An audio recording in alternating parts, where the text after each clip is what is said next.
जय जोहार। आप मन देखा थो न्यूज प्लस 21। मैं हूँ आप मन के संग ललिता चक्रधारी। देखो बिहिनिया के 10 बड़े खबर। सफर में सरकार हर वर्ग और गांव-गांव के फीडबैक ले मिली छत्तीसगढ़ बर भविष्य के रणनीतिक आकार। कोर्ट के आदेश में वाराणसी में विश्वनाथ मंदिर ले सटे ज्ञानवापी मस्जिद के वीडियोग्राफी हुई। बंगाल दौरा में गई गृह मंत्री अमित शाह कूच बिहार में बॉर्डर आउटपोस्ट पर BSF जवान ले मिली।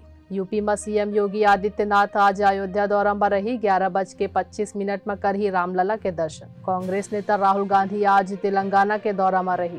केदारनाथ के कपाट खुलही। 8 मई ले शुरू हुई बद्रीनाथ के यात्रा। बॉम्बे हाईकोर्ट में दाखिल हुई राज ठाकरे के खिलाफ देशद्रोह के मांग वाली याचिका। यूपी के गांव में हुई फ्री वाईफाई के सुविधा। सीएम हर 20 स्मार्ट विलेज बनाए के निर्देश। ओडिशा के तट ले आज टकरा सकत है तूफान। 17 NDRF और 175 फायर सर्विस के टीम अलर्ट में। IPL के 51वां मैच में गुजरात टाइटंस और मुंबई इंडियंस के बीच आज खेले जाए मुकाबला। ऐसा ही महत्वपूर्ण जानकारी ले लगातार अपडेट रहे बर देखत रहो न्यूज प्लस 21 आप मन के हक के बाद।